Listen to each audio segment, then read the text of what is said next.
ब्याह भयाता नई नई बहुरिया बहू बच्चा दोनों प्रणाम करने, पहले दिन भी आए, दूसरे दिन, तीसरे दिन भी।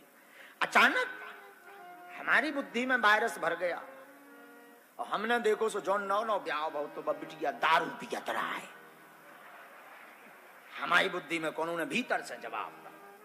अब हमने जब बहू भग गई तो हमने लड़का बोला हम की तो खाज है यार बेटा। वो बोलो मतलब हम बुंदेलखंडी में बोले सुबह समझ में नहीं खाज कहा का है के जान हुई कौन बड़ो प्यारो शब्द। वो बोलो मतलब ताक अंग्रेजी जो कछु कही हो, हमारे पढ़े लिखे हैं। हमने कहा भाई जो है जौन तोरी घरवाई है वह पिया थे ना समझ पाओ। अरे हमने कही तोरी लोग आई दारू पियत। हाँ फिर उन्हें सीधो तेज के बताओ तना गुस्सा। सो बोलो यस यस ड्रिंक करती है। हम कही तो पता भी है। बोलो हाउ यही से तो ब्याह करो हमने। हम कहता ठीक है फिर हम के भाग्य दत्त से अब बताओ।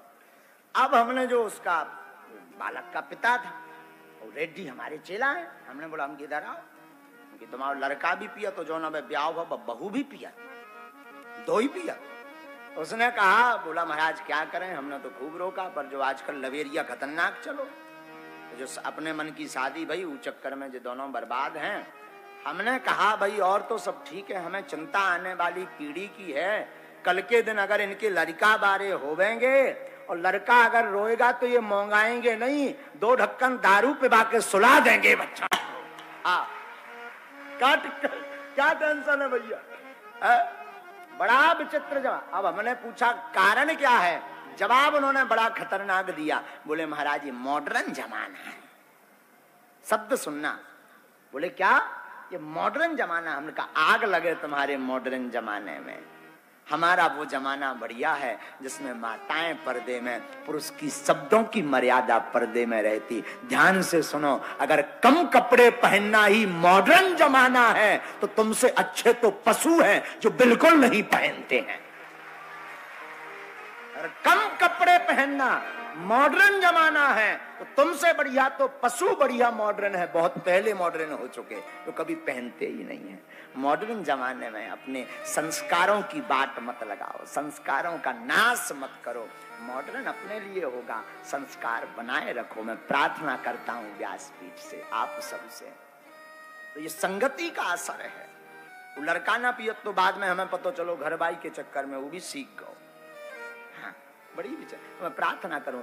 नारद जी कहते हैं हमारे गांव में साधु आए, संगत जो मिले सो साधु की मिले। संगत जो मिले सो साधु की मिले। साधु की संगत से जीवन सुधर जाता है। और नारद जी कहते हैं गांव में कुछ संत पधारे, और संत पधारे तो हमने खूब सेवा की, खूब उनका स्वागत किया, खूब ठाकुर जी की कथा को सुना। व्यास जी अब हुआ क्या, जब चातुर्य मास निकल गया तो संत जाने लगे। नारद जी बोले हम भी पीछे पीछे चल दिए, था तो बचपना प्रीति रीति लग गई। पीछे पीछे जाने लगे तो महात्माओं ने पूछ लिया बेटा कहां जा रहे हो। महाराज हम तो आपके ही साथ में चलवेंगे। कहां, जहां आप जाओगे। साधुओं ने समझा बेटा बच्चे हो, माताजी से पूछे आए नहीं, माताजी सुनेंगी तो डांटेंगी, करें क्या, माताजी को पूछ कर आओ। नारद जी बोले हमें ये तो पता था कि हमारी माताजी कभी आज्ञा नहीं देवेंगी।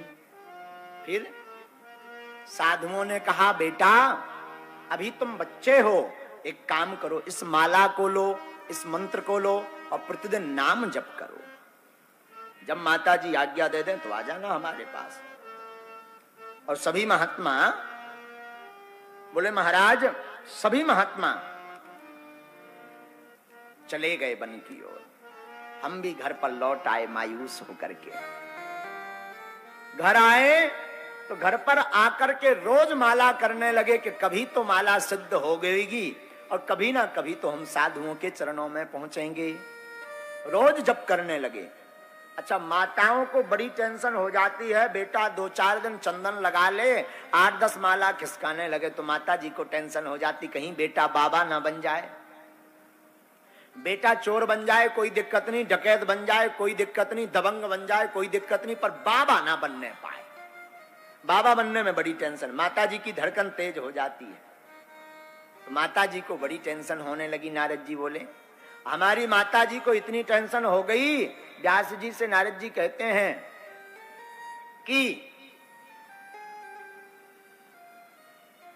एक ज्योतिषी घर पर आए। ज्योतिषी को प्रणाम करके माता जी बोली महाराज और तो आपकी कृपा से सब बढ़िया है, बस बेटा का विवाह हो जाए, रुनक झुनक करती हुई छोटी सी बहुरिया घर में आ जाए तो आनंद आ जाए। नारद जी बोले हम भीतर बैठे बैठे सुन रहे थे, हमने सोचे हे भगवान, माता जी तो एक और घंटी गले में डाल रहे, हम तो सोच रहे कि कब माता जी जाएं, कब हम संतों के चरणों में जाएं।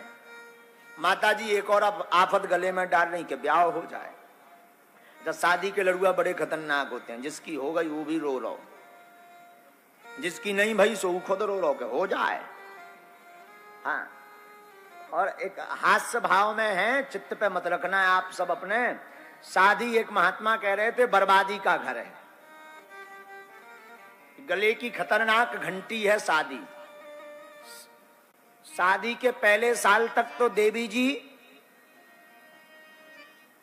चंद्रमुखी लगती हैं। आहा महाराज हमारी देवी जी बड़ी सुंदर है, चंद्रमा के समान मुख वाली। पहले साल तक तो देवी जी चंद्रमुखी लगती हैं। एक दो साल मों देखत देखत हो जाए सो फिर भद्रमुखी लगती, भद्दा चेहरा लगता। 3-4 साल हो जाए जहां छोटे से पैया पूपा पप्पू भय सो देवी जी फिर जहां भीतर से चिल्लाने पे सुनो जी बाहर जा रहा है, जरा पप्पू को ले जाओ वरना ये रोता ही रहेगा। तो वही देवी जी पहले साल चंद्रमुखी, दूसरे साल भद्रमुखी, तीसरी साल फिर ज्वालामुखी नजर आती हैं। तो महात्मा बोले भाई शादी तो है बर्बादी का घर है, लेकिन शादी गृहस्थ धर्म को निभाने के लिए करना आवश्यक है। गृहस्थ धर्म का जीवंत ही शादी से है, विवाह से है। नारद जी सोचने लगे माता जी अगर विवाह करवा देवेंगी तो हम साधुओं के पास नहीं जा पाएंगे। माला जपी, प्रार्थना की हे भगवान बचाओ। और नारद जी बोले व्यास जी भगवान ने कृपा भी कर दी उसी दिन। बोले हमारी माता जी गौशाला गईं और गौशाला में गौ माता की सेवा करने लगी। सेवा करते करते एक नाग ने काट लिया और सांप के काटने से हमारी मां मर गई। गांव वाले आए बोले बेटा तुम्हारी माता जी मर गई हैं। नारद जी बोले हमें बड़ी खुशी भई, मन तो भया 2-4 ठुमका लगा लें, पर हमने सोचा हम नाचेंगे तो गांव वाले क्या कहेंगे, बताओ ये कैसा बेटा है मां के मरने पर नच रहा। तो नारद जी बोले हमने सोचा गंभीरता रखो।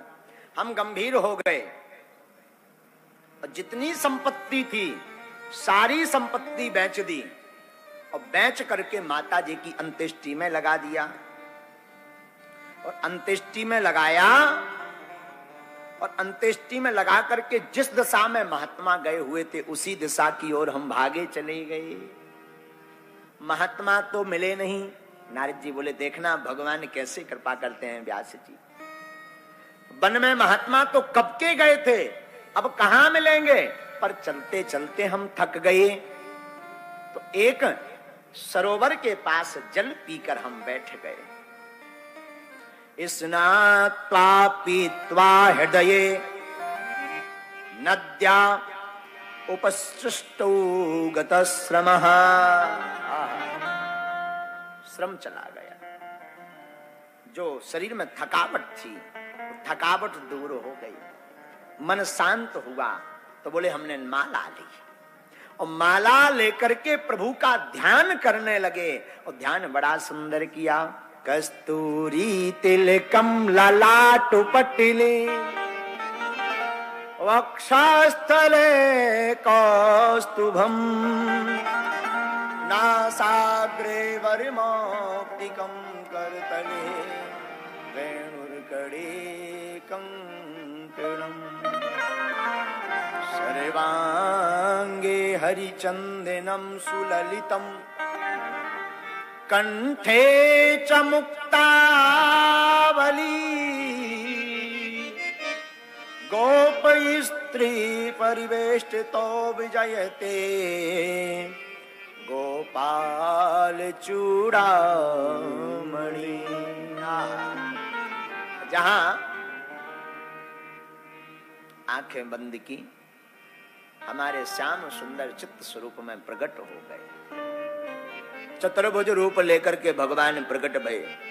अद्भुत स्वरूप है भगवान का। नारद जी बोले हमने चतुर्भुज स्वरूप देखा, कस्तूरी तिलक लगाए हुए, अलग अलग रूपों में ठाकुर के दर्शन में।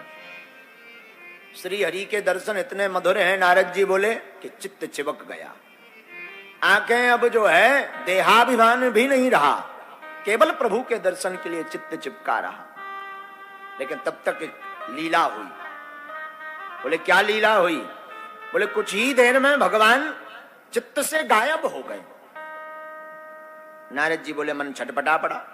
आंखें गोली, यत्र तत्र देखा, कहीं पर भी दिखाई नहीं दिए।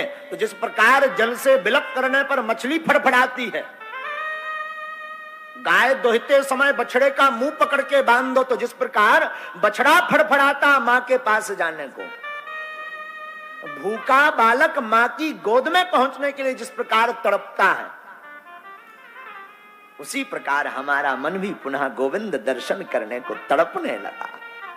लेकिन नारद जी बोले कहां आने वाला? उसी समय आकाशवाणी भई, अरे वत्स, अभी तुम परिपक्व नहीं भय हो, कच्चे चेला हो, थोड़ा पक्के चेला बनो तब दर्शन होवेंगे बढ़िया से। नारद जी बोले महाराज अगर कच्चे चेलाते तो दर्शन क्यों करवाए? और करवाए एक बार चित्त में आए तो अब जाते ना, चले गए, मन ऐसा हो रहा अब हमारी गति हम ही जाने।